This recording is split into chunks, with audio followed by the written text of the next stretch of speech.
ಆ ಒಂದು ವಚನ ದಿನಗಳು ಧ್ಯಾನಿಸಿದೀವಿ. ಈಗ 5-4 ಕಳೆದ ವಾರದಲ್ಲಿ ದುಃಖಿಗಳು ಅಂದ್ರೆ ಬ್ಲೆಸಡ್ ಆರ್ ದೋಸ್ ಹೂ ಮೋರ್ನ್, ದುಃಖಿಗಳು ಭಾಗ್ಯವಂತರು. ನಾವು ದುಃಖಿಗಳು ಯಾವ ಯಾವ ವಿಷಯಗಳಿಗಾಗಿ ದುಃಖ ಪಡುತ್ತೇವೆ? ಒಂದು, ನಮ್ಮ ವೈಯಕ್ತಿಕವಾದ ನಮ್ಮ ಪಾಪಗಳಿಗಾಗಿ ದುಃಖ ಪಡುವವರು ಭಾಗ್ಯವಂತರು ಎಂದು ನಾವು ಕಂಡೆ. ಯೆಶಾಯ ಪ್ರವಾದಿಯ ಗ್ರಂಥದಿಂದ ನಾವು ಚಿಂತಿಸಿದೆ. ಯೆಶಾಯ ಪ್ರವಾದಿಯಲ್ಲಿ ಅವರು ಅಳುತ್ತಾ ಇದ್ರು, ಆದ್ರೆ ಆ ಅಳುವಿನಿಂದ ಅವರಿಗೆ ಸಂಪೂರ್ಣ ವಿಮೋಚನೆಯನ್ನು ಕೊಟ್ಟು ಪರಿಶುದ್ಧಿಯನ್ನು ತುಂಬಿ ಅವರು ಸಾಕ್ಷಿಯಾಗಿ ಮಾರ್ಪಾಡಾದರು. ಲೂಕನ ಶುಭ ಸಂದೇಶ 7ನೇ ಅಧ್ಯಾಯದಲ್ಲಿ ನೋಡಿದೀವಿ, ಪಾಪಿನಿಯಾದ ಸ್ತ್ರೀ ಯೇಸುವಿನ ಬಳಿಗೆ ಬಂದು ಯೇಸುವಿನ ಪಾದದಡಿಯಲ್ಲಿ ಕುಳಿತು ಅತ್ತಲು ಆ ದುಃಖದಿಂದ ಅತ್ತು ಗೋಳಾಡಿದ ಆ ಸ್ತ್ರೀಗೆ ಯೇಸು ಸ್ವಾಮಿ ಲೆಕ್ಕವಿಲ್ಲದಷ್ಟು ಪಾಪಗಳು ಕ್ಷಮಿಸಿಕೊಟ್ರು. ಮೂರನೇದಾಗಿ ನಾವು ನೋಡಿದೀವಿ, ಪೇತ್ರ ಯೇಸು ಸ್ವಾಮಿಯನ್ನು 3 ಬಾರಿ ತಿರಸ್ಕರಿಸಿ ಕೊನೆಯಲ್ಲಿ ಆ ಪಾಪದ ಅರಿವನ್ನುಂಟಾಗಿ ಅತ್ತು ಗೋಳಾಡಿದರು. ಕೊನೆಯಲ್ಲಿ ನಮಗೆ ಗೊತ್ತು, ಧರ್ಮಸಭೆಯ ಮೊದಲನೆಯ ಪೋಪ್ ಜಗದ್ಗುರುಗಳಾಗಿ ದೇವರವರನ್ನು ಮಹಪಡಿಸಿದ್ದರು. ಸೊ ಈ 3 ವಿಷಯಗಳಲ್ಲಿ ನಾವು ನೋಡ್ತೀವಿ, ದುಃಖಿಗಳು ಪರ್ಸನಲ್ ಆಗಿ ಅವರ ಪಾಪಗಳಿಗಾಗಿ ಅಳುವವರು ಭಾಗ್ಯವಂತರು, ದೇವರು ಅವರನ್ನು ಸಂತೈಸುವರು. ಪ್ರಿಯರೇ, ಪೇತ್ರನ ವಿಷಯ ನೋಡೋದಾದ್ರೂ ನಾವು ನೋಡ್ತೀವಿ, 3 ಬಾರಿ ತಿರಸ್ಕರಿಸಿ ಆಯಿತು. ಅದಾದ್ಮೇಲೆ ಪುನರುತ್ಥಾನರಾದ ಯೇಸುವಿನ ದರ್ಶನವನ್ನು ನೋಡಿ ಆಯಿತು. ಆದರೂ ಅವರು ಮೀನ್ ಹಿಡಿಯಲು ಹೋಗುವಾಗ ಯೇಸೊಮ್ಮೆ ಹಿಂದೆ ಹೋಗಿ, ಯೋಹಾನನ ಪುತ್ರನಾದ ಸೀಮೋನನೇ, ನೀನು ನನ್ನನ್ನು ಪ್ರೀತಿಸುತ್ತೀಯಾ? ಮೊದಲು ಯೇಸು ಸ್ವಾಮಿ ಸೀಮೋನನನ್ನು ಪೇತ್ರನನ್ನಾಗಿ ಹೆಸರು ಚೇಂಜ್ ಮಾಡಿದ್ರು. ಕೊನೆಯಲ್ಲಿ ಆ ಸೀಮೋನನ ಸ್ವಭಾವವನ್ನು ತೋರಿಸ್ತಾ ಇದ್ದಾಗ ಯೇಸು ಅವರನ್ನು ಕರೀತಾ ಇದ್ದಾರೆ, ಯೋಹಾನನ ಪುತ್ರನಾದ ಸೀಮೋನನೇ, ನೀನು ನನ್ನನ್ನು ಪ್ರೀತಿಸುತ್ತೀಯಾ?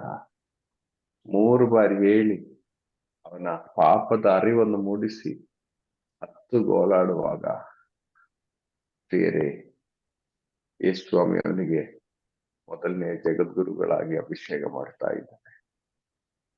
ಹೌದು, ಈ 3 ವಿಷಯಗಳಲ್ಲಿ ನಾವು ನೋಡಿದ್ದೀವಿ, ದುಃಖಿಗಳು ನಿಜವಾಗಿಯೂ ಭಾಗ್ಯವಂತರೆ, ಯಾಕಂದ್ರೆ ದೇವರೇ ಅವರನ್ನು ಸಂತೈಸ್ತಾ ಇದ್ದಾರೆ. ಈ ವಲಯದಲ್ಲಿ ಇನ್ನೊಂದು ವಚನ ನಾವು ತಗೊಂಡ್ರೆ, ಲೂಕನ ಶುಭ ಸಂದೇಶ 18ನೇ ಅಧ್ಯಾಯ 12ನೇ ವಾಕ್ಯದಲ್ಲಿ ತುಂಗ ವಸೂಲಿಯವನು, ಈ ವಿಷಯವನ್ನು ನಮ್ಗೆ ಗೊತ್ತು, ಸುಮಾರು ಬಾರಿ ಧ್ಯಾನಿಸಿರುವ ವಿಷಯ. ಲೂಕ 18:12 ಓದುವಾಗ, ನಾನಾದರೂ ವಾರಕ್ಕೆ 2 ದಿನ ಉಪವಾಸ ವ್ರತವನ್ನು ಕೈಗೊಳ್ಳುತ್ತೇನೆ. ನನ್ನ ಆದಾಯದಲ್ಲಿ 10ನೆಯ 1 ಪಾಲನ್ನು ನಿಮಗೆ ಸಲ್ಲಿಸುತ್ತೇನೆ. ಸುಂಕ ವಸೂಲಿಯವನಾದರೂ ದೂರದಲ್ಲಿ ನಿಂತು ತಲೆಯನ್ನು ಮೇಲಕ್ಕೆ ಎತ್ತದೆ, ಓ ದೇವರೇ, ನಾನು ಪಾಪಿ, ನನಗೆ ದಯೆ ತೋರಿ ಎನ್ನುತ್ತಾ ಎದೆ ಬಡಿದುಕೊಂಡ. ಓಕೆ ಪ್ರಿಯರೇ, ಇಲ್ಲಿ 2 ವ್ಯಕ್ತಿಗಳ ಬಗ್ಗೆ ನಾವು ನೋಡ್ತೀವಿ. ಈ 2 ವ್ಯಕ್ತಿಗಳಲ್ಲಿ ನಾವು ಚಿಂತಿಸುವಾಗ ದೊಡ್ಡ ಪಾಪಿ ಯಾರು? ಇಬ್ಬರಲ್ಲಿ ಸುಂಕ ವಸೂಲಿಗಾರನೇ ದೊಡ್ಡ ಪಾಪಿ. ಸುಂಕ ವಸೂಲಿಯವನೇ ದೊಡ್ಡ ಪಾಪಿ. ಫಾರಿಸಿಯವನು ನೋಡೋದಾದ್ರೆ ಅವನು ಹೇಳೋ ಪ್ರಕಾರ ನಿಯಮಗಳೆಲ್ಲ ಅನುಸರಿಸ್ತಾ ಇದೆ. ನಿಯಮಗಳ ಅನುಸರಿಸುವವನು ಒಂದ್ ರೀತಿ ಸ್ವರ್ಗದ ಹತ್ತಿರದಲ್ಲಿದ್ದವನು. ಅದು ಫಾರಿಸಿಯವನಂದ್ರೆ ತುಂಬಾ ಸಾಕ್ರಿಫೈಸ್ ಮಾಡುವವನೇ. ಈ ಫಾರಿಸಿಯವನಿಗಿಂತ ಸುಂಕ ವಸೂಲಿಯವನೇ ನಿಜವಾಗಿಯೂ ಪ್ರಾಕ್ಟಿಕಲ್ ಆಗಿ ನೋಡೋದಾದ್ರೆ ಈ ಪಾಪಾವಸ್ಥೆ ಜಾಸ್ತಿ ಇರುವುದು. ಆದರೆ ಯಾರು ಜಾಸ್ತಿ ಅಳುತ್ತಾ ಇದ್ದಾರೆ? ಫಾರಿಸಿಯವನಿಗೆ ಅಳು ಬರ್ತಾ ಇಲ್ಲ. ಯಾಕೆ ಅಳು ಬರ್ತಾ ಇಲ್ಲ? ಅವನ್ ಪಾಪ ಮಾಡಿಲ್ವಲ್ಲ ಅದಕ್ಕೆ. ಅವನ್ ಪಾಪ ಮಾಡಿಲ್ಲ, ಅವನಿಗೆ ಅಳು ಬರ್ತಾ ಇಲ್ಲ. ಬೇರೆ ನಾವು ಮೊನ್ನೆ ಯೋಚನೆ ಮಾಡಿದೀವಿ, ಈ ಅಳುವುದಂದ್ರೆ ಕೆಲವರಿಗೆ ಕಣ್ಣೀರು ಬರುತ್ತದೆ, ಕೆಲವರಿಗೆ ಕಣ್ಣೀರು ಬರಲ್ಲ ಅಲ್ವಾ? ಸೊ ಕಣ್ಣೀರು ಬರುವಾಗ ನಿಜವಾಗಿ ಅದು ಪಶ್ಚಾತ್ತಾಪದಿಂದ ಅಳುವುದೇ, ಅದು ಹೃದಯ ಮುಟ್ಟಿ ಅಳುವುದು, ಹೃದಯದಲ್ಲಿ ಆ ಒಂದು ತುಂಬಾ ವೇದನೆಯಿಂದ ಅಳುವುದು. ದೇವರ ಅಂದವರನ್ನೇ ಭಾಗ್ಯವಂತರಲ್ಲಿ. ಸೊ ಈ ಸುಂಗ ವಸೂಲಿಯವನು ಅಳುತ್ತಾ ಇದ್ದಾನೆ, ಅಪ್ಪ ನಾನು ಪಾಪಿ. ಈಗ ನಿಜ ಪಾಪಿ ಸುಂಗ ವಸೂಲಿಯವನು. ಅದರಿಂದ ನಾವು ಕರೆಕ್ಟ್ ಆಗಿ ಬ್ಯಾಲೆನ್ಸ್ ಆಗಿ ನಾವು ಒಂದು ಇದು ಕೊಡೋದಾದ್ರೆ ಫಾರಿಸಿಯವನಿಗೆ ನಾವು ಒಟ್ಟು ಕೊಡಬೇಕು. ಆದ್ರೆ ಇಲ್ಲಿ ಇವನು ತನ್ನ ಪಾಪವನ್ನು ಕುರಿತು ನಿಜವಾಗಿಯೂ ಪ್ರಾಮಾಣಿಕವಾಗಿಯೂ ಹತ್ತುಗೋಳಾಡುವುದರಿಂದ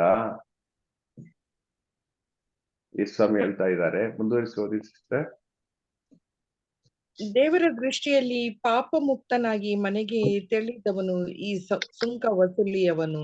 ದೇವರ ದೃಷ್ಟಿಯಲ್ಲಿ ಪಾಪ ವಿಮೋಚಕನಾಗಿ ಮನೆಗೆ ತೆರಳಿದವನು ಈ ಸುಂಕ ವಸೂಲಿಯವನು. ಕಾರಣ ಪಾಪವನ್ನು ಕುರಿತು ಇವನ ಹಾಡು.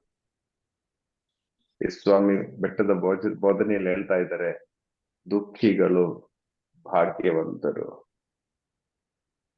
ದೇವರವರಿಗೆ ಸಾಂತ್ವನವನ್ನು ನೀಡುವರು. ಅದು ನಾವು ಪ್ರಾಕ್ಟಿಕಲ್ ಆಗಿ ಹೇಗೆ ಎಂಬುದು ನಾವು ನಿಜವಾಗಿ ನೋಡಿ, ಈ 3 ಇನ್ಸಿಡೆಂಟ್ ಅಲ್ಲಿ 4 ಇನ್ಸಿಡೆಂಟ್ ಅಲ್ಲಿ ಬೈಬಲ್ ಪ್ರಕಾರ ಅದು ಕೆಲವೊಮ್ಮೆ ಭಾಗ್ಯವಂತರು ಎಂಬುದು ಇನ್ಸ್ಟೆಂಟ್ ಆಗಿ ನಮ್ಗೆ ಅರ್ಥ ಆಗ್ಬೇಕಂದಿಲ್ಲ,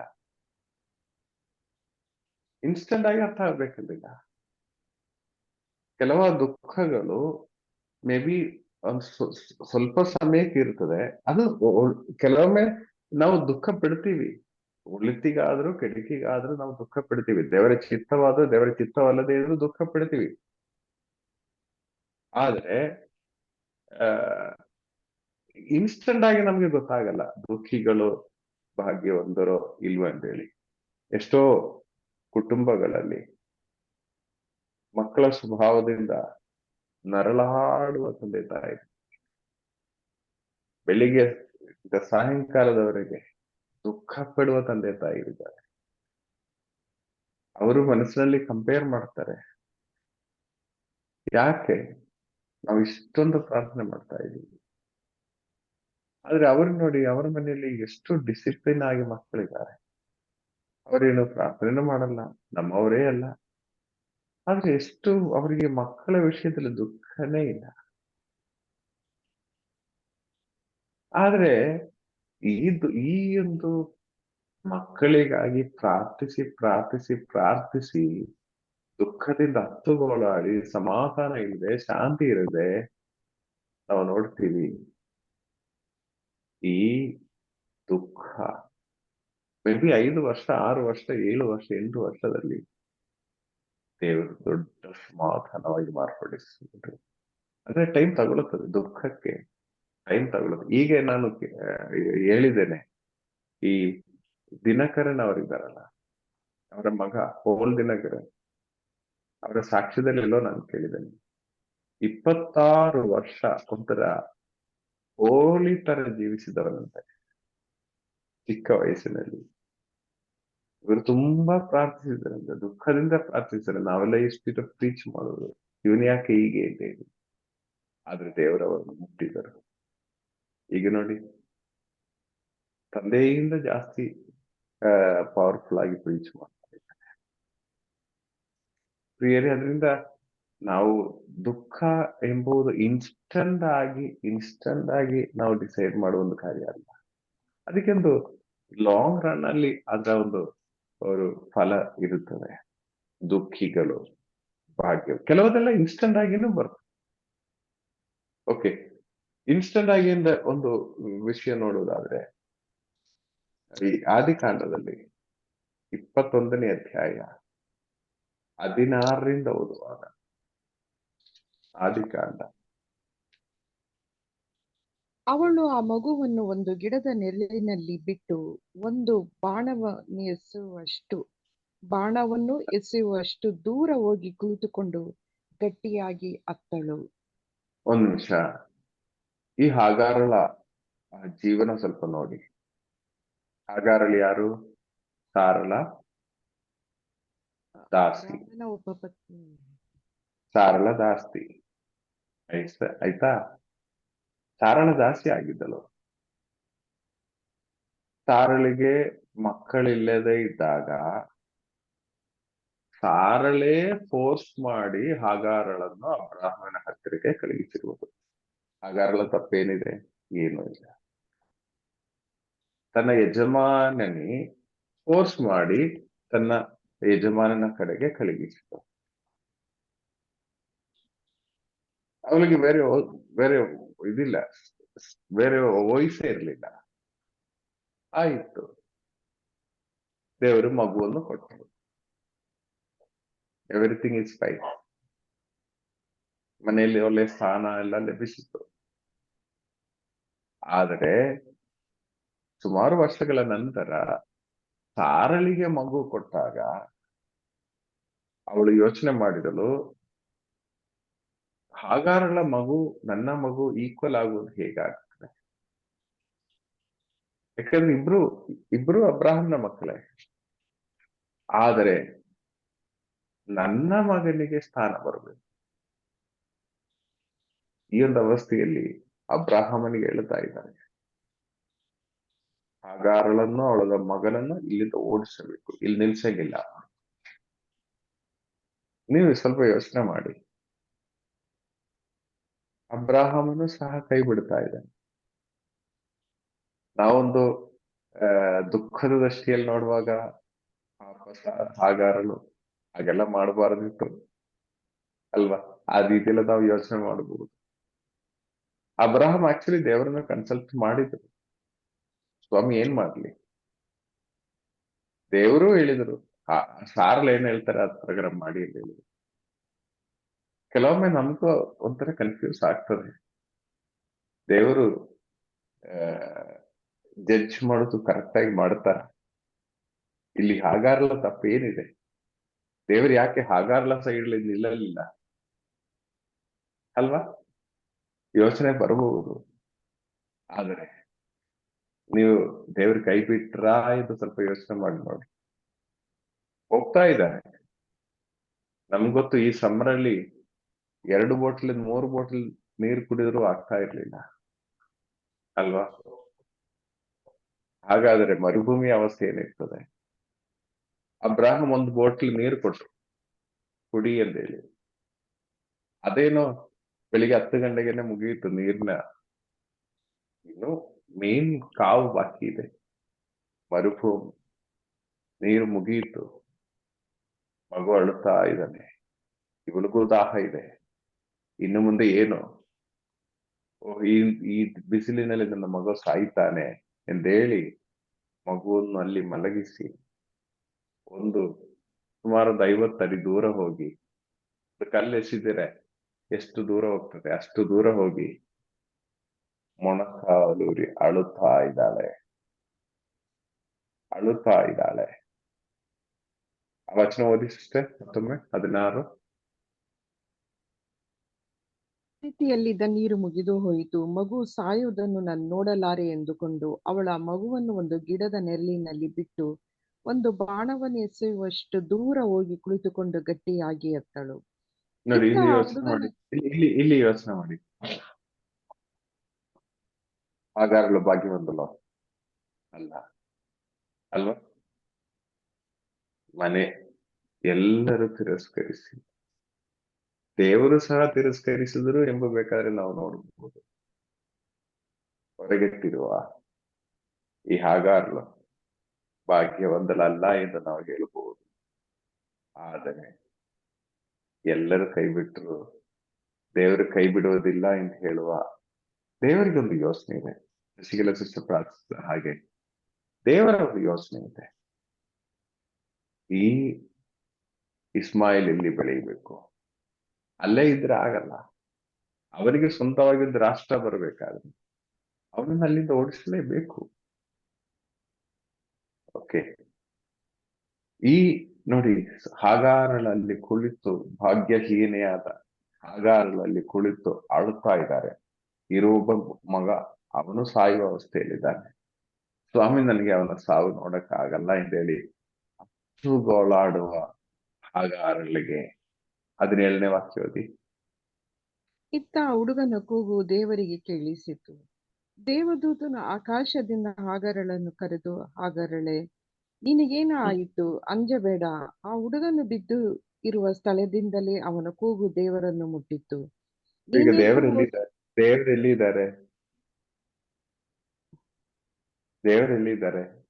ಅದೇ ಮರಳುಗಾಡಿನಲ್ಲೇ ಇದ್ದಾರೆ ಅವ್ರ ಜೊತೆ. ಹಾಗಾರಳ ಜೊತೆಗೆ ದೇವರು ಇದ್ದಾರೆ. ಕೂಗು ಆಲಿಸುವ ದೂರದಲ್ಲಿ ದೇವರಿದ್ದಾರೆ. ನಾವು ನೋಡ್ತೀವಿ, ನೋಡಿ ದೇವರು ಎಂಥ ಕ್ರೂರ. ಅಲ್ಲೇ ಚೆನ್ನಾಗಿ ಈ ಕಡೆ ಒಂದು ಮನೆ ಕೊಟ್ರೆ ಸಾಕಿತ್ತಲ್ಲ, ಈ ಕಡೆ ಒಂದು ಮನೆ ಕೊಟ್ರೆ ಆ ಮನೆಯಲ್ಲೇ ಇರ್ತಾನೆ. ಆದ್ರೆ ಇಲ್ಲಿಂದ ಓಡಿಸುವುದಾದ್ರೆ ಒಂದು ರಾಷ್ಟ್ರವೇ ಇವನಿಗೆ ಸಿಗ್ತದೆ. ಅಲ್ಲಿ ಕಳುಹಿಸಿ ಅಂತ ಹೇಳಿ, ಅಬ್ರಾಹಮನಿಗೆ ನೀನು ಕಳುಹಿಸಿ ಅಂತ ಹೇಳಿ ಇವರು ಹೋಗೋ ಜೊತೆಗೆ ದೇವರು ಹೊರಟರು. ಇವಳ ಜೊತೆಗೆ ಸಂಚರಿಸುತ್ತಾ ಇದ್ದಾರೆ. ಇವಳ ಕೂಗು ಆಲಿಸುವ ಲೆವೆಲಿಗೆ ದೇವರು ಇವಳ ಜೊತೆಗೆ ಸಂಚರಿಸುತ್ತಾ ಇದ್ದಾರೆ. ಪ್ರಿಯರೇ, ಕೂಗುವವರ ಕೂಗು ದೇವರು ಆಲಿಸುವರು. ಅವರ ಪಾಪ ಮಾತ್ರ ಅಲ್ಲ, ನಾವು ಇದುವರೆಗೆ ಪಾಪ ಆಲಿಸಿದಿರಂತ ನಮ್ಗೆ ಗೊತ್ತಿಲ್ಲ. ಇಲ್ಲಿ ಇವಳು ಈ ಅವಸ್ಥೆಯಲ್ಲಿ ಇವಳ ಪರ್ಸನಲ್ ಅಗತ್ಯಕ್ಕಾಗಿ ಪ್ರಾರ್ಥನೆ ಮಾಡ್ತಾ ಇದ್ದಾಳೆ. ನೀರಿಗಾಗಿ ಪ್ರಾರ್ಥನೆ ಮಾಡ್ತಾ ಇದ್ದಾಳೆ, ಮಗನಿಗಾಗಿ ಪ್ರಾರ್ಥನೆ ಮಾಡ್ತಾ ಇದ್ದಾಳೆ. ಪ್ರಿಯರೇ, ಈ ಕೂಗು ಈ ರೀತಿ ಹತ್ತುಗೋಳಾಡಿ ಪ್ರಾರ್ಥನೆ ಮಾಡುವಾಗಲೂ ಪಾಪ ಮಾತ್ರ ಅಲ್ಲ, ದೇವರ ಆಲಿಸುವರು. ಆದ್ರೆ ಇನ್ನು ನಿಜವಾಗಿ ದೇವರ ಆಲಿಸುವವರೆಗಿರುವ ಹಾಗಾರಳ ಹೃದಯದ ನೋವು ಅಷ್ಟಿಷ್ಟಲ್ಲ, ಅವಳು ಸಹಿಸಿರೋ ನೋವು ಅಷ್ಟಿಷ್ಟಲ್ಲ. ನಾವು ಯೋಚನೆ ಮಾಡುವುದು, ಇಷ್ಟೆಲ್ಲ ನೋವು ತಿನ್ಸಿ ಅಲಿಸಿ ದೇವರ ಆಲಿಸ್ಬೇಕಾ? ಫಸ್ಟೇ ಡೈರೆಕ್ಟ್ ಆಗಿ ಹೇಳಿದ್ರೆ ಸಾಕಲ್ವಾ? ಹಾಗಾರಳ ನೀವು ಆಚೆ ಹೋಗಿ ಅಂತ ಹೇಳಿ ಹಾಗಾರಳು ಹೋಗ್ತಾ ಹೋಗ್ತಾ ಇರ್ಲಿಲ್ಲ. ಇಲ್ಲೇ ಚೆನ್ನಾಗಿದೆ, ಇಲ್ಲೇ ನನ್ಗೊಂದು ಕೊಠಡಿ ಕೊಡಿ, ಇಲ್ಲೇ ನಮ್ಗೊಂದು ರೂಮ್ ಕೊಟ್ರೆ ಸಾಕು, ಇದಿಲ್ಲೇ ನಮ್ಗೆ ಮನೆ ಕೊಟ್ರೆ ಸಾಕು ಅಂತ ಹೇಳಿ ಹಾಗಾರಳು ಖಂಡಿತವಾಗಿ ಹೋಗ್ತಾ ಇರ್ಲಿಲ್ಲ. ಹಾಗಾರಳು ಅಲ್ಲಿಂದ ಹೋದ್ರೆ ಮಾತ್ರನೇ ಇಸ್ಮಾಯಿಲಿಗೆ ಒಂದು ಸ್ವಂತವಾಗಿರೋದು ರಾಷ್ಟ್ರ ಸಿಕ್ತದೆ. ಬೇರೆ ದೇವರ ಪ್ಲಾನ್ಗಳು ತುಂಬಾ ವ್ಯತ್ಯಸ್ತವಾದ. ಓಕೆ, ಸೊ ಅದರಿಂದ ಹಾಗಾರನು ಅಲ್ಲೇ ಇರಬೇಕು, ಇಸ್ಮಾಯಿಲು ಅಲ್ಲೇ ಇರಬೇಕು, ಈಸಾಕನು ಅಲ್ಲೇ ಇರಬೇಕು ಅಂತ ಹೇಳುವ ಯೋಚನೆ ಮಾಡುವಾಗ ಅವ್ರು ಉದ್ಧಾರ ಆಗಲ್ಲ. ಕೆಲವರು ಹೋಗುವವರು ಹೋಗ್ಲೇಬೇಕು. ಇನ್ನು ಆದ್ರೆ ದೇವರು ಮಾತ್ರ ಅವರ ಜೊತೆಗೆ ಇರ್ತಾರೆ. ಕೆಲವೊಮ್ಮೆ ಕೆಲವು ವಿಷಯಗಳೆಲ್ಲ ಆಗುವಾಗ ನಾನು ಹೇಗೆ ಈ ವಿಷಯದಲ್ಲಿ ಇಷ್ಟೊಂದು ಧೈರ್ಯವಾಗಿ ನಿಲ್ಲಲು ಸಾಧ್ಯ ಆಯಿತು ಎಂಬ ಒಂದು ಚಿಂತೆ ನಮ್ಗೆ ಬರುತ್ತದೆ ಅಲ್ವಾ? ನಿಜವಾಗಿ ಹೇಳೋದಾದ್ರೆ, ನಾನು ವೆರೋನಿಕಾ ಸಿಸ್ಟರ್ಗೆ ಹೇಳ್ತಾ ಇದ್ದೆ, ಸಿಸ್ಟರ್ ಪಾಪ ಶಶಿಕಲಾ ಸಿಸ್ಟರ್ ಹೇಗಿದ್ರು, ಅವರ ತಂದೆ ತೀರೋದ ಸಮಯದಲ್ಲಿ ವೆರೋನಿಕಾ ಸಿಸ್ಟರ್ ಹೇಳಿದ್ರು, ನಾವು ತುಂಬಾ ಪಟ್ಟಿದೆ, ಏನಾಗ್ತದೆ ಹೇಗಾಗ್ತದೆ. ಆದ್ರೆ ದೇವರು ಅವ್ರಿಗೆ ನಿಜವಾಗಿ ಒಂದು ಸಾಂತ್ವನವನ್ನು ಕೊಟ್ಟರು. ದೇವರು ಕೊಡ್ತಾರೆ, ಅವರು ಸ್ವಲ್ಪ ಶಾಂತವಾಗಿದ್ದರು ಅಂತ. ಬೇರೆ ನಿಜವಾಗಿ ಹೇಳೋದಾದ್ರೆ ಕೆಲವುದು ನಮ್ ಕಂಟ್ರೋಲ್ ಮೀರಿ ಆ ಒಂದು ಅವಸ್ಥೆಯ ಒಂದು ಒಂದು ಒಂದು ಎಕ್ಸ್ಟ್ರೀಮ್ ಲೆವೆಲ್ಗೆ ಹೋಗುವಾಗ ನೀವು ಅರ್ಥ ಮಾಡಬೇಕು, ಇದು ನಿಮ್ ಕೈಯಿಂದ ದೂರ ಹೋಗಿರೋದೆ, ಇನ್ನು ದೇವರೇ ನೋಡ್ತಾರೆ, ದೇವರೇ ಜವಾಬ್ದಾರಿ ಇದು. ಆದ್ರೆ ನಾವು ಪ್ರಾಕ್ಟಿಕಲ್ ಆಗಿ ಥಿಂಕ್ ಮಾಡುವಾಗ ಈ ಚೆಕ್ ಇದು ಚೆಸ್ ಆಡ್ತೀವಲ್ಲ, ನಾವು ಎಷ್ಟು ಥಿಂಕ್ ಮಾಡ್ಬೋದು? ಒಂದು 3 ಸ್ಟೆಪ್ 4 ಸ್ಟೆಪ್ ಥಿಂಕ್ ಮಾಡ್ಬೋದು. ಎಂದುವರೆಗೆ ಥಿಂಕ್ ಮಾಡಕ್ಕಾಗತ್ತ ನಮ್ಗೆ? ಇಲ್ಲ. ಆದ್ರೆ ಎಂದುವರೆಗೆ ಥಿಂಕ್ ಮಾಡುವರು ದೇವರು. ಸೊ ಆ ಎಂಡ್ ರೀಚ್ ಆಗ್ಬೇಕಾದ್ರೆ ಇಲ್ಲಿ ಕೆಲವು ಮೂವ್ಮೆಂಟ್ ಆಗಲೇಬೇಕು. ವಿನ್ನಿಂಗ್ ಪಾಯಿಂಟ್ ಬರ್ಬೇಕಾದ್ರೆ ನಾವ್ ಇಲ್ಲಿಂದ ಕೆಲವು ಮೂವ್ಮೆಂಟ್ ಆಗಲೇಬೇಕು. ಆದರೆ ನಾವು ಹೊರಗಡೆಯಿಂದ ನೋಡ್ಬೇಕು, ಅಯ್ಯೋ ಇವನ್ ಈ ಕಡೆ ಇದು ಇಲ್ಲಿಗೆ ಮಾಡಿದ್ರೆ ಚೆನ್ನಾಗಿತ್ತು, ಇದು ಇಲ್ಲಿಗೆ ಶಿಫ್ಟ್ ಮಾಡಿದ್ರೆ ಚೆನ್ನಾಗಿತ್ತು ಅಂತೆಲ್ಲ ಯೋಚನೆ ಮಾಡ್ಬೋದು. ಆದ್ರೆ ಅದರಿಂದ ನಮ್ಗೆ ಸೋಲಾಗುವ ಸಾಧ್ಯತೆ. ಸೊ ಅದರಿಂದ ಪ್ರಿಯರೇ, ಇಲ್ಲಿ ನೋಡುವುದು ಹಾಗಾರಲು ಅಳುತ್ತಾ ಇದ್ದಾಳೆ, ದುಃಖದಿಂದ ಅಳುತ್ತಾ ಇದ್ದಾಳೆ. ಅಳು ಹೇಗೆ? ನನ್ನ ಸಾವು ನೋಡುದು ಎಂದಾಗ್ತಾ ಇಲ್ಲ. ಪ್ರಿಯರೇ, ಯೋಚನೆ ಮಾಡಿ. ಈ ಅವಸ್ಥೆಯಲ್ಲಿ ಕೆಲವೊಮ್ಮೆ ದುಃಖ ಪಡುವುದು ನಾವಾಗುವುದು. ನೋಡಿ, ಎಕ್ಸ್ಟ್ರೀಮ್ ಲೆವೆಲ್ಗೆ ಹೋಗುವುದಾದ್ರೆ ನೀವು ಅರ್ಥ ಮಾಡಿ, ಇನ್ನು ನಿಮ್ಮ ಕಂಟ್ರೋಲ್ ಅಲ್ಲಿ ಇರೋದಲ್ಲ ಅದು. ದೇವರೇ, ದೇವರಿಗೆ ಬಿಟ್ಟು ಬಿಡ್ಬೇಕು. ಏನಾದ್ರೂ ಆಗಲಿ ದೇವರು ಕಾರ್ಯ ಮಾಡೇ ಮಾಡುವರು. ವಿಶ್ವಾಸಿಸಿ ದೇವರು ಕಾರ್ಯ ಮಾಡುವುದು. ಅವರ ಒಂದು ಪ್ಲಾನ್ ಪ್ರಕಾರ. ಪೌಲನ ವಿಷಯದಲ್ಲಿ ಹೇಳಿದ ಹಾಗೆ, ಸ್ವಾಮಿ ನನ್ನ ಮುಳ್ಳು ಸುಖಪಡಿಸಿ, ಈ ನೋವು ಸೌಖ್ಯಪಡಿಸಿ, ಈ ರೋಗ ಸೌಖ್ಯಪಡಿಸಿ. ದೇವರಿಗೆ ಸೌಖ್ಯಪಡಿಸುವುದು ಕಷ್ಟನ? ತನ್ನ ಜೀವನವೇ ಬದಿಗುತ್ತಿ ಎಲ್ಲವನ್ನು ಬಿಟ್ಟು ಬಿಟ್ಟು ಬಂದ ಇವರಿಗೆ ಒಂದು ಸೌಖ್ಯ ಕೊಡುವುದು ದೊಡ್ಡ ಸಮಸ್ಯೆನಾ? ದೇವರು ಹೇಳಿದರು, ನನಗೆ ಸೌಖ್ಯ ಅನ್ನೋದು ಬೇಡ ಮಗನೇ, ನನ್ನ ಕೃಪೆಯೇ ಸಾಕು, ನನ್ನ ಕೃಪೆಯೇ ಸಾಕು. ಮತ್ತೆ ಪೌಲನು ಸ್ವಾಮಿ ಸೌಖ್ಯಪಡಿಸಿ ಎಂದು ಪ್ರಾರ್ಥನೆ ಮಾಡಿಲ್ಲ. ನನ್ನ ಕೃಪೆಯೇ ಸಾಕು, ಅದು ನಿನ್ ಜೊತೆಗೆ ಇರುತ್ತೆ. ಇದು ಹೇಗೆಂದ್ರೆ, ಕೆಲವೊಮ್ಮೆ ನಾನು ನಿಮ್ಗೆ ಹೇಳಿದ್ದೀನಿ, ಆದ್ರೂ ಹೇಳ್ತಾ ಇದ್ದೀನಿ ಮತ್ತೊಮ್ಮೆ. ಒಂದು ತಂದೆ ಒಂದ್ ಕೈಯಲ್ಲಿ ಒಂದು ಚಾಕ್ಲೇಟ್ ಪ್ಯಾಕೆಟ್ ಇತ್ತು, ಇನ್ನೊಂದ್ ಕೈಯಲ್ಲಿ ಒಂದು 500 ರೂಪಾಯಿದು ಒಂದು ನೋಟ್ ಇತ್ತು. ಓಕೆ, ಮಗನಿಗೆ ಹೇಳಿದರು, ಮಗನೇ ನಿಮ್ಗೆ ಯಾವ್ದು ಬೇಕು ಇದರಲ್ಲಿ ತಗೊಳ್ಳಿ ಅಂತ ಹೇಳಿದ್ರು. ಚಿಕ್ಕ ಕೆಲಸ ಯಾವ ತಗೋತಾರೆ ಮಗು? ಚಾಕ್ಲೇಟ್ ತಗೊಂತಾನೆ. ಮಗು ಆಗಿರೋದಕ್ಕೆ ಚಾಕ್ಲೇಟೇ ತಗೊಂಡಿರ್ತಾನೆ. ಮಗು ಆದ್ರಿಂದ ಚಾಕ್ಲೇಟ್ ತಗೋತಾರೆ. ಅಡ್ಸ ಯಾವ ತಗೋತಾರೆ? 500 ರೂಪಾಯಿ ನೋಟ್ ಅಂತೂ ಗ್ಯಾರಂಟಿ. ತಗೊಂಡು ಈ 5 ಕಾಲ ಚಾಕ್ಲೇಟ್ ಈ ಕಾಲದಲ್ಲಿ ಮಕ್ಕಳದೆಲ್ಲ ಫುಲ್ ಕ್ಯಾಲ್ಕುಲೇಟಿವ್. ಅವ್ರು ಮೋಸ್ಟ್ಲಿ ದುಡ್ಡೇ ತಗೊಂಡಿರ್ತಾರೆ. ಮಗ ಫಸ್ಟ್ ಚಾಕ್ಲೇಟ್ಗೆ ನೋಡಿದಾಗ ಅಪ್ಪ ಇವತ್ತು ಮೋಸ್ಟ್ಲಿ ಒಂದು ಚಾಕ್ಲೇಟ್ ತಗೋತಾನೆ ಮಕ್ಕಳಲ್ವಾ. ನಂತರ ನೋಟ್ ಕಡೆ ನೋಡಿದರು. 2 ಕಡೆ ನೋಡುತ್ತಾ ಬಂದು ಕೊನೆಯಲ್ಲಿ ಮಗ ಅಪ್ಪನನ್ನೇ ಅಪ್ಪಿ ಹಿಡಿದರು.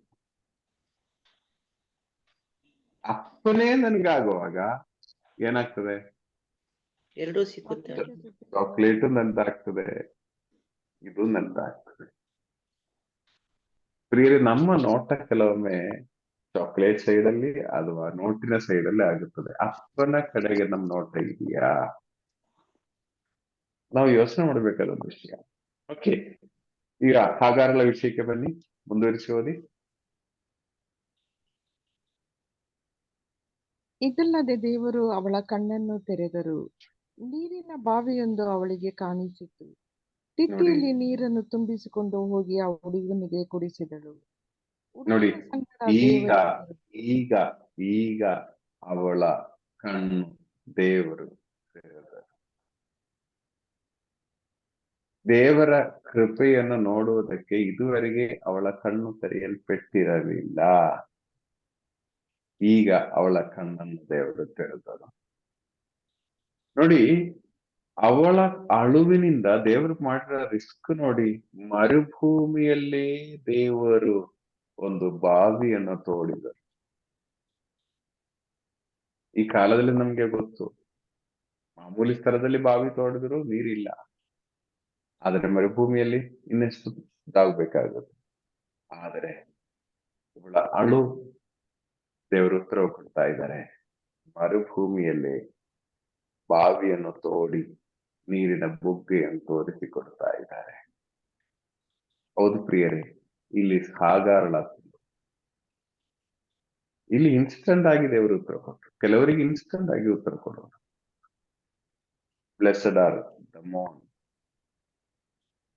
ದೇವರವರಿಗೆ ಸಾಂತ್ವನವನ್ನು ಕೊಡೋರು. ನಿಜವಾಗಿಯೂ ಸಿ ಮೌನ್ ಅಂತ ಹೇಳುವಾಗ, ಅಳು ಅಂತ ಹೇಳುವಾಗ ಮಾಮೂಲಿ ಒಂದು ಅಳುವಲ್ಲ, ಕಣ್ಣೀರು ಸುರಿಸಿ ಬಿಕ್ಕಿ ಬಿಕ್ಕಿ ಹೃದಯವನ್ನು ಬಿಚ್ಚಿ ಆ ಒಂದು ಅಳು ಇದೆಯಲ್ಲ, ನಿಜವಾಗಿ ಅಂದ್ರೆ ಆ ಅಳು ಯಾವಾಗ ಅಂದ್ರೆ ಇನ್ನು ನನ್ನಿಂದ ಏನು ಸಾಧ್ಯ ಇಲ್ಲ, ನನ್ನ ಕಂಟ್ರೋಲ್ ಅಲ್ಲಿ ಇಲ್ಲ, ಏನು ಮುಗೀತು ವಿಷಯಗಳು ಬರುವಾಗ ಬೇರೆ ನಾವೊಬ್ಬೊಬ್ಬರು ಯೋಚನೆ ಮಾಡಿ, ಒಬ್ಬೊಬ್ಬರು ಒಂದು ಪರಿಶೋಧನೆ ಮಾಡಿ. ಈ ರೀತಿ 10 ಸಮಯಗಳಿದೆಯಾ? 10 ಸಮಯಗಳಲ್ಲಿ ಈಗ ನೀವು ಹಿಂದಿರುಗಿ ನೋಡುವಾಗ ನಿಮ್ಮ ಜೀವನದಲ್ಲಿ ಭಾಗ್ಯ ಎಂಬುದು ಏನಾದರೂ ನೀವಿದೆ ಅಂದ್ಕೊಂಡ್ರೆ ಆ 10 ವಿಷಯಕ್ಕೆ ಕನೆಕ್ಟ್ ಆಗಿದೆ. ಈ ನೀವೇ ಯೋಚನೆ ಮಾಡಿ, ನೀವೇ ಬೇಕಾದ್ರೆ ಕಂಡುಹಿಡಬಹುದು. ಆದ್ರೆ ನೀವು ಹೇಳ್ಬೋದು, ಇಂಥ ಭಾಗ್ಯ ಬೇಕಾ ಬ್ರದರ್, ಇಷ್ಟೆಲ್ಲ ಅಳಿಸಿ ನಮ್ಗೆ ಭಾಗ್ಯ ಕೊಡ್ಬೇಕಾ? ಇದೆಲ್ಲ ನಾವು ಯೋಚನೆ ಮಾಡಬಹುದು. ಆದ್ರೆ ಅವರ ಪ್ಲಾನ್ಸ್ ನಮ್ ಕಂಟ್ರೋಲ್ ಅಲ್ಲಿ ಇಲ್ಲ. ಈಗ ಮಕ್ಕಳ ವಿಷಯದಲ್ಲಿ ಇಷ್ಟೆಲ್ಲ ದುಃಖ ಕೊಡಿಸಿ ಕೊನೆಯಲ್ಲಿ ರೆಡಿ ಮಾಡ್ಬೇಕಾ? ಕ್ಯಾನ್ಸರ್ ರೋಗಕ್ಕೆ ತಂದು ಕ್ಯಾನ್ಸರ್ ರೋಗ ಸೌಖ್ಯಪಡಿಸಿ ಖುಷಿ ಕೊಡ್ಬೇಕಾ? ಅಥವಾ ಹಾರ್ಟ್ ಅಟ್ಯಾಕ್ ತಂದು ಹಾರ್ಟ್ ಅಟ್ಯಾಕ್ ಇಂದ ಸೌಖ್ಯ ಕೊಡಿಸಿ ಖುಷಿ ಕೊಡ್ಬೇಕಾ? ನಾವು ಯೋಚನೆ ಮಾಡಬಹುದು, ನಾವು ಈ ರೀತಿ ಮಾತು ಪ್ರಶ್ನೆ ಹಾಕ್ಬಹುದು. ಆದ್ರೆ ದೇವರ ಯೋಚನೆ ಎಲ್ಲಿ? ನಮ್ಮ ಯೋಚನೆಯಲ್ಲಿ. ಯೆಶಾಯ ಪ್ರವಾದಿ 55ರಲ್ಲಿದೆ. ಯೆಶಾಯ ಪ್ರವಾದಿ 55ರಲ್ಲಿ 55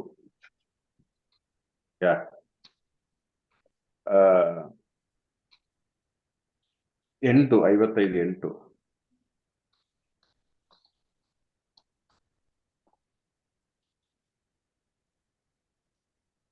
ನನ್ನ ಆಲೋಚನೆಗಳು ನಿಮ್ಮ ಆಲೋಚನೆಗಳಂತಲ್ಲ, ನನ್ನ ಮಾರ್ಗಗಳು ನಿಮ್ಮ ಮಾರ್ಗಗಳಂತಲ್ಲ ಎಂದಿಹನು. ನನ್ನ ಆಲೋಚನೆಗಳು ನಿಮ್ಮ ಆಲೋಚನೆಗಳಂತಲ್ಲ, ನನ್ನ ಮಾರ್ಗಗಳು ನಿಮ್ಮ ಮಾರ್ಗಗಳಂತಲ್ಲ. ಇದು ಅಂಡರ್ಲೈನ್ ಮಾಡಿ ಇಟ್ಟಿರಿ. ನನ್ನ ಆಲೋಚನೆಗಳು, ದೇವರ ಆಲೋಚನೆಗಳು ನಮ್ಮ ಆಲೋಚನೆ ಹಾಗೆ ಅಲ್ಲ.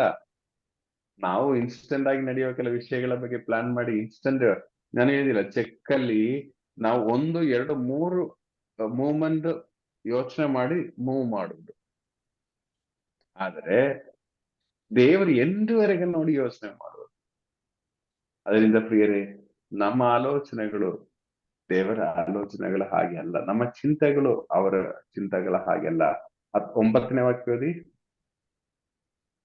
ಎಷ್ಟೋ ಉನ್ನತ ಆಕಾಶವು ಭೂಮಿಯಿಂದ, ಅಷ್ಟು ಉನ್ನತ ನನ್ನ ಮಾರ್ಗ ನಿಮ್ಮ 9ನೇ ವಾಕ್ಯ. ಮಾರ್ಗಗಳಿಗಿಂತ. ಎಷ್ಟೋ ಯೆಶಾಯ ಉನ್ನತ ಆಕಾಶ 55:9. Super sister. ಬ್ರದರ್, ಎಷ್ಟೋ ಉನ್ನತ ಆಕಾಶವು ಭೂಮಿಯಿಂದ, ಅಷ್ಟು ಓದಿ. ಉನ್ನತ ನನ್ನ ಮಾರ್ಗ.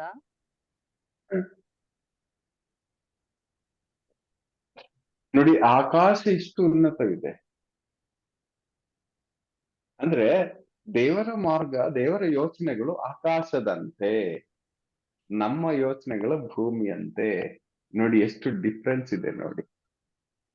ಅದರಿಂದ ಕೆಲವೊಮ್ಮೆ ದೇವರ ಚಿತ್ತದ ಪ್ರಕಾರ ಅಂತ ಹೇಳುವಾಗ ನಮ್ಗೆ ಅದು ಆಕ್ಸೆಪ್ಟ್ ಮಾಡಕ್ಕೆ ಆಗಲ್ಲ. ಆದ್ರೆ ಅವರ ಯೋಚನೆಯಿಂದನೇ ಇದೆಯಲ್ಲ. ಚೆಸ್ ಆಡುವಾಗ ಅವರ ಯೋಚನೆ ಎಂತ ರಿಸಲ್ಟ್ ಇಟ್ಕೊಂಡೇ ಅವ್ರು ಯೋಚನೆ ಮಾಡೋದು. ನಾವೊಂದ್ 2-3 ಮೂವ್ಮೆಂಟ್ ನೋಡಿದ್ರೆ ಯೋಚನೆ ಮಾಡೋದು. ಅವರು ಆಕಾಶದಂತೆ, ನಾವು ಭೂಮಿಯ ಲೆವೆಲ್ ಅಲ್ಲೇ. ಇಷ್ಟು ವ್ಯತ್ಯಾಸವಿದೆ ನಮಗೂ ದೇವರಿಗೂ ಇರುವ ವ್ಯತ್ಯಾಸ. ಇನ್ನೊಂದ್ ಕಡೆ ಇದೆ, ದೇವರ ಮೂರ್ಖತನ ಎಂದು ಹೇಳುವುದು ಅಧಿಬುದ್ಧಿ ಇರುವ ಮನುಷ್ಯರಿಗಿಂತ ಶ್ರೇಷ್ಠವಂತ. ಈಗ ಮೂರ್ಖರು ನಾವು ಹೇಳುವಾಗ ಗೊತ್ತಾಗ್ತದೆ ಅವರಿಗೆ ಅವ್ರ ಲೆವೆಲ್ ಹೇಗಿದೆ. ಮನುಷ್ಯನನ್ನು ಮೂರ್ಖರು ಅಂತ ಹೇಳುವಾಗ ಒಂದು ಬುದ್ಧಿ ಇರುವ ಮನುಷ್ಯನು ಮೂರ್ಖನು ವ್ಯತ್ಯಾಸ ನೀವು ನೋಡಿ. ಆದ್ರೆ ಇಲ್ಲಿ ನಾವು ನೋಡುವುದು ದೇವರಿಗೆ ಮೂರ್ಖತನ ಎಂಬುದು ಇಲ್ಲ. ಒಂದು ವೇಳೆ ದೇವರಿಗೆ ಸ್ವಲ್ಪ ಮೂರ್ಖತನ ಇದೆ ಅನ್ಕಂಡ್ರೆ ಅದು ದೇವರ ಮನುಷ್ಯನ ಅಧಿಬುದ್ಧಿಗಿಂತ ಶ್ರೇಷ್ಠವಾಗಿದೆ. ಸೊ ಪ್ರಿಯರೇ, ಅದರಿಂದ ನಾವು ಯಾರು ಇದು ಪ್ರಶ್ನೆ ಹಾಕೋದಕ್ಕೆ ಯಾರು ಅಲ್ಲ. ನೋಡಿ, ಸೊ ಪಾಪಗಳಿಗಾಗಿ ಮಾತ್ರವಲ್ಲ, ವೈಯಕ್ತಿಕವಾದ ಅಗತ್ಯಗಳಿಗಾಗಿಯೂ ನಿಜವಾಗಿ ಭಾರ ಹೊತ್ತು ಅಳುವಾಗ ದೇವರು ಉತ್ತರ ಕೊಡು. ನೋಡಿ, ನೆಹಮಿಯ ಪ್ರವಾದಿಯ ಗ್ರಂಥದಲ್ಲಿ 1ನೇ ಅಧ್ಯಾಯ, ನೆಹಮಿಯ ಪ್ರವಾದಿ ಒಂದು ರಾಜನ ಅಂದ್ರೆ ಇಸ್ರಾಯೇಲಲ್ಲ ಅವನು, ಇಸ್ರಾಯೇಲಿಂದ ಹೊರಗಡೆ ಆ ರಾಜ್ಯದಲ್ಲಿ ರಾಜನ ಪಾನ ಸೇವಕನಾಗಿದ್ದರು. ಪಾನ ಸೇವಕನು ಅಂದ್ರೆ ಅವನಿಗೆ ಡ್ರಿಂಕ್ಸ್ ಕೊಡುವವನು.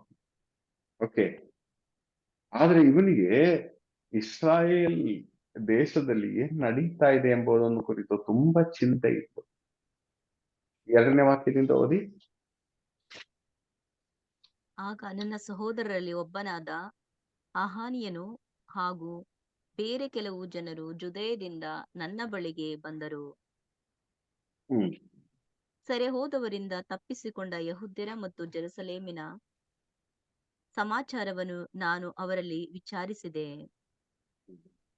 ಅವರು ನನಗೆ ಸೆರೆಯಿಂದ ತಪ್ಪಿಸಿಕೊಂಡು ಈಗ ಆ ನಾಡಿನಲ್ಲಿ ವಾಸಿಸುತ್ತಿರುವವರು ಮಹಾ ಕಷ್ಟ ನಿಂದೆಗಳಿಗೆ ಒಳಗಾಗಿದ್ದಾರೆ.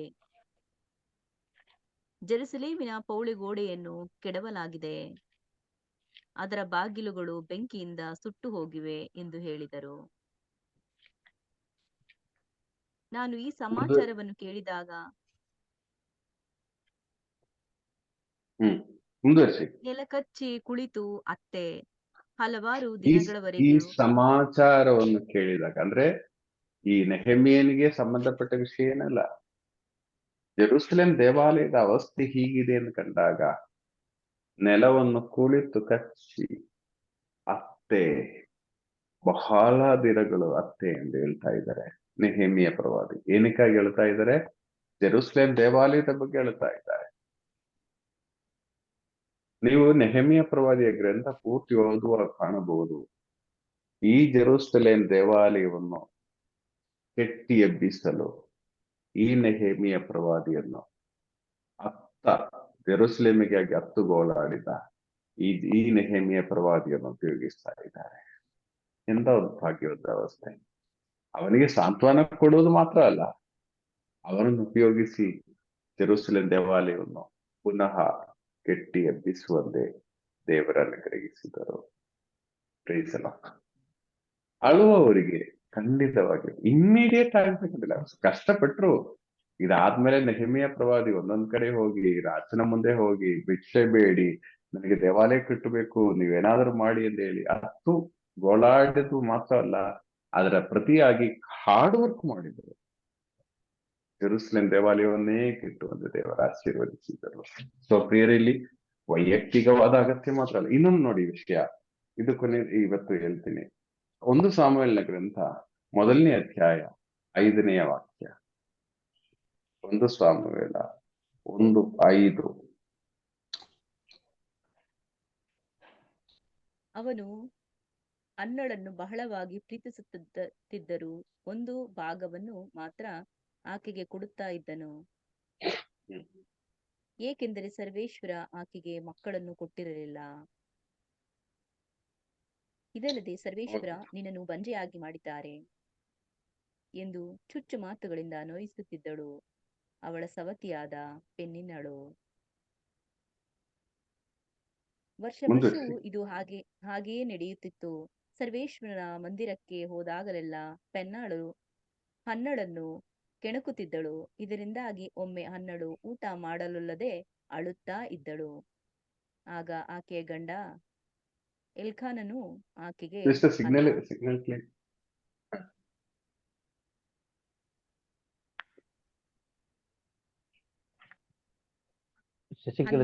ಏಕೆ ಅಳುತ್ತಿರುವೆ, ಊಟ ಓದಿ ಜೋರಾಗಿ ಓದಿ ಸ್ವಲ್ಪ ಅಷ್ಟೇ. ಊಟ ಮಾಡದಿರುವುದಕ್ಕೆ ಕಾರಣ ಏನು? ವ್ಯಸನ ಪಡುವುದು ಏಕೆ? 10 ಮಕ್ಕಳಿಗಿಂತಲೂ ನಾನು ನಿನಗೆ ಹೆಚ್ಚಲ್ಲವೇ ಎಂದನು. ನೋಡಿ, ಎಲ್ಕಾನ ಹೇಳ್ತಾ ಇದ್ದಾರೆ, ಅನ್ನಲ್ಲಿ ನೀನ್ ಯಾಕೆ ಹೇಳ್ತೀಯ? ನೋಡಿ, ನಿನ್ಗೆ ಮಕ್ಕಳಿಲ್ಲ ಸರಿ, ಅರೆ 10 ಮಕ್ಕಳಿಗಿದ್ರೆ ನಾನು ಹೆಚ್ಚಲ್ವೇ ಎಂದು ಹೇಳುವಾಗ ನೀವು ಯೋಚನೆ ಮಾಡಿ, ಆ ಎಲ್ಖಾನ ಕೊಡುವ ಸಾಂತ್ವನ. ಆದ್ರೆ ಎಲ್ಖಾನ ಕೊಟ್ಟ ಸಾಂತ್ವನು ಅಷ್ಟು ಕಂಪ್ಲೀಟ್ ಆಗಿಲ್ಲ. ಅದಾದ್ಮೇಲೆ ನಾವು ನೋಡಬಹುದು ದೇವರ ಸನ್ನಿಧಿಯಲ್ಲಿ ಬಂದು ಅಳುತ್ತಾ ಇದ್ದಾಳೆ. ಓದಿ, ಮುಂದುವರಿಸಿ. ಶಿಲೋವಿನಲ್ಲಿ ಅವರು ಅನ್ನಪಾನಗಳನ್ನು ತೆಗೆದುಕೊಂಡ ಮೇಲೆ ಹನ್ನಳು ಎದ್ದು ಸರ್ವೇಶ್ವರನ ಮಂದಿರಕ್ಕೆ ಬಂದಳು. ಯಾಜಕ ಎಲೀಯನು ಆ ಮಂದಿರದ ದ್ವಾರದ ನಿಲುವು ಪಟ್ಟಿಗಳ ಬಳಿ ಒಂದು ಪೀಠದ ಮೇಲೆ ಕುಳಿತಿದ್ದನು. ಹನ್ನಳು ಬಹು ದುಃಖದಿಂದ ಕಣ್ಣೀರಿಡುತ್ತಾ ಸರ್ವೇಶ್ವರನಲ್ಲಿ ಹೀಗೆಂದು ಪ್ರಾರ್ಥಿಸಿದಳು. ಸರ್ವಶಕ್ತರಾದ ಸರ್ವೇಶ್ವರ, ನಿಮ್ಮ ದಾಸಿಯಾದ ನನ್ನ ದುಃಖವನ್ನು ನೀಗಿಸಿರಿ, ನನ್ನನ್ನು ಪರಾಂಬರಿಸಿರಿ, ನನ್ನನ್ನು ತಿರಸ್ಕರಿಸದೆ ಕನಿಕರಪಟ್ಟು ನನಗೊಬ್ಬ ಮಗನನ್ನು ಅನುಗ್ರಹಿಸಿ, ಅವನನ್ನು ಆ ಮರಣಾಂತರ ನಿಮಗೆ ಸಮರ್ಪಿಸುವೆನು. ಅವನ ತಲೆಯ ಮೇಲೆ ಕ್ಷೌರ ಕತ್ತಿಯನ್ನು ಬರಗೊಡುವುದಿಲ್ಲ ಎಂದು ಹರಕೆ ಮಾಡುತ್ತೇನೆ. ಮುಂದುವರಿಸಿ. ಹನ್ನಳು ಬಹಳ ಹೊತ್ತಿನವರೆಗೆ ಸರ್ವೇಶ್ವರನ ಮುಂದೆ ಪ್ರಾರ್ಥನೆ ಸಲ್ಲಿಸುತ್ತಾ ಇದ್ದಳು. ಎಲ್ಲಿ ಆಕೆಯ ಬಾಯನ್ನು ಗಮನಿಸಿದನು. ಆಕೆ ಹೃದಯಾಂತರಾಳದಿಂದ ಪ್ರಾರ್ಥಿಸುತ್ತಾ ಇದ್ದಳು. ತುಟಿಗಳು ಅಲುಗಾಡುತ್ತಿದ್ದವು, ಶಬ್ದ ಮಾತ್ರ ಕೇಳಿಸುತ್ತಿರಲಿಲ್ಲ. ಆದುದರಿಂದ ಇವಳು ಕುಡಿದಿರಬೇಕೆಂದು ತಿಳಿದು, ನಿನ್ನ ಕುಡಿತದ ಅಮಲು ಇನ್ನು ಇಳಿಯಲಿಲ್ಲವೇ? ದ್ರಾಕ್ಷಾರಸದ ನಿಶೆ ನಿನ್ನನ್ನು ಬಿಟ್ಟು ಹೋಗಲಿ ಎಂದನು. ಯೋಚನೆ ಮಾಡಿ ನೋಡಿ, ಎಷ್ಟು ದುಃಖ ಆಗ್ತದೆ. ಈಗ ಒಂದ್ ಕಡೆ ಇನ್ನೊಂದ್ ಕಡೆ ಇವಳು ಏನ್ ತಪ್ಪು ಮಾಡ್ತಾರೆ, ಬಂದು ದೇವಾಲಯದಲ್ಲಿ ಪ್ರಾರ್ಥನೆ ಮಾಡಿದಲ್ಲ ಅಷ್ಟೇ. ಆದ್ರೂ ನೋಡಿ, ಯಾಚಕರು ಅವರಿಗೆ ನಿಜ ಸಾಂತ್ವನ ಕೊಡ್ಬೇಕಾದ್ರೆ ಅಂತ ಏನು ಕುಡುಕರ ಅಮಲು ಇನ್ನೂ ಕೆಳಗೆ ಬೀಳುದು. ಯೋಚನೆ ಮಾಡಿ ಎಷ್ಟು ದುಃಖ ಆಗ್ತದೆ. ಬೇರೆ ಈ ರೀತಿ ದುಃಖದಿಂದ ಅಳುವ ಹನ್ನಳನ್ನು ಈ ಯಾಚಕರೇ ಹೇಳಿ ಕುಡುಕಳು ಎಂದು ಹೇಳೋದಾದ್ರೆ, ಸಾಂತ್ವನ ಕೊಡ್ಬೇಕಾದವರೇ ಈ ರೀತಿ ಹೇಳೋದಾದ್ರೆ ಎಷ್ಟು ದುಃಖ ಆಗ್ತದೆ ಅಲ್ವಾ? ಒಂದ್ ಕಡೆ ಈ ತರ ಸಮೂಹವು ನನ್ನನ್ನು ಹೀಯಾಳಿಸ್ತಾ ಇದ್ದಾರೆ, ಈ ಕಡೆ ಯಾಚಕರು ನನಗೆ ನೋವು ಕೊಡ್ತಾ ಇದ್ದಾರೆ. ಆದ್ರೆ ಪ್ರಿಯರೇ, ಇಷ್ಟೆಲ್ಲ ಇಕ್ಕಟ್ಟು ಬರುವಾಗ ಅರ್ಥ ಮಾಡಿ, ದೇವರು ನಿಮ್ಮ ಹತ್ತಿರದಲ್ಲಿದ್ದಾರೆ. ನೀವು ಮುಂದುವರಿಸೋದುವಾಗ ಕಾಣಬಹುದು, ಈ ಹನ್ನಳ ಪುತ್ರನೇ ಆಗಿದ್ದಾರೆ ಸಾಮುವೇಲ. ಅಧಿಶಕ್ತನಾದ ದಾವೀದನನ್ನು ಅಭಿಷೇಕ ಮಾಡಿದ ಸಾಮುವೇಲ. ಸೊ ಪ್ರಿಯರೇ, ನಾವು ಈ ಬೈಬಲಿನ ಈ ಘಟನೆಗಳು ನಾವು ನೋಡುವಾಗ ನಿಜವಾಗಿ ನಾವು ಅರ್ಥ ಮಾಡ್ತೀವಿ. ಈಗ ಹನ್ನಳು ಪೆನ್ನೀನಳು ಅವರಿಬ್ರು ಎಲ್ಕಾನದ ಹೆಂಡತಿ. ಇದರಲ್ಲಿ ಯಾರು ಭಾಗ್ಯವಂತರು? ಪೆನ್ನೀಳಳ ಮಕ್ಕಳ ಬಗ್ಗೆ ನಾವು ಎಲ್ಲೂ ಕಾಣ್ತಾ ಇಲ್ಲ. ಆದ್ರೆ ಹನ್ನಳ ಮಗನ ಬಗ್ಗೆ ಈಗಲೂ ನಾವು ಮಾತನಾಡುತ್ತೀವಿ, ಚರ್ಚಿಸುತ್ತೇವೆ. ಯಾರು ಭಾಗ್ಯವಂತರು ಹೇಳಿ?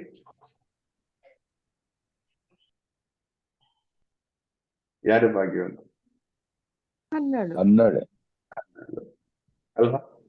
ಆದ್ರೆ ಆ ಒಂದು ಭಾಗ್ಯ ಬರಬೇಕಾದ್ರೆ ಪ್ರೋಸೆಸ್ ಇದೆ.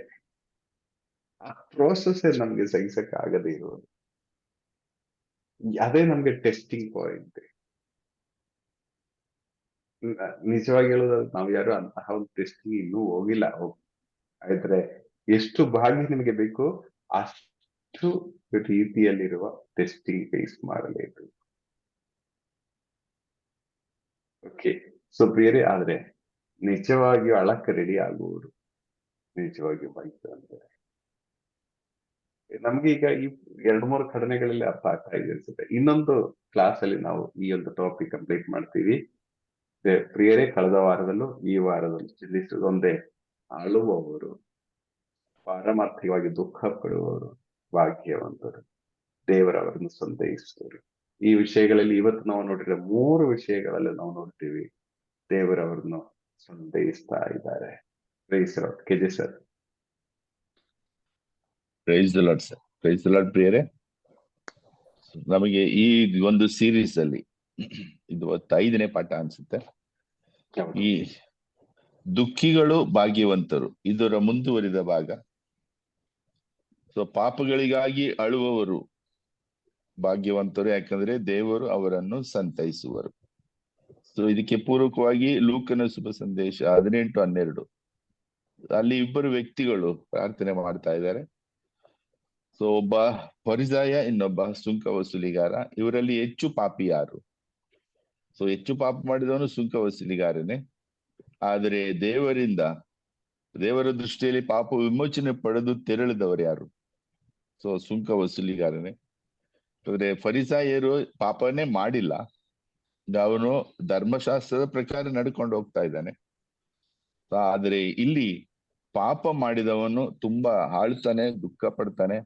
ಹಾಗಾಗಿ ದೇವರು ಅವರ ಪಾಪವನ್ನ ಕ್ಷಮಿಸ್ತಾರೆ.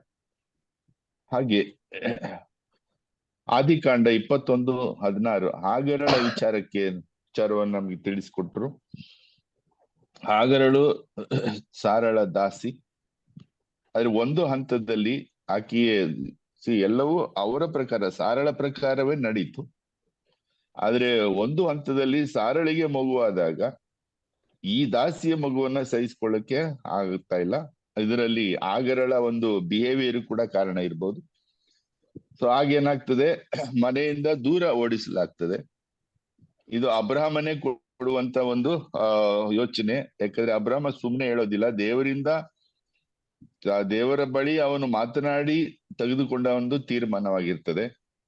ಆದ್ರೆ ನಮ್ಗೆ ಮೇಲ್ನೋಟಕ್ಕೆ ನಮ್ಗೆ ಅನಿಸೋದೇನು, ಆಗರಳನ್ನ ನೆನೆಸ್ಕೊಂಡು, ಆ ಮಗುವನ್ನ ನೆನೆಸ್ಕೊಂಡು ಇಷ್ಟು ಒಂದು ಕ್ರೂರವಾಗಿ ಇವರು ಯಾರು ನಡ್ಕೋಬಾರ್ದಾಗಿತ್ತು.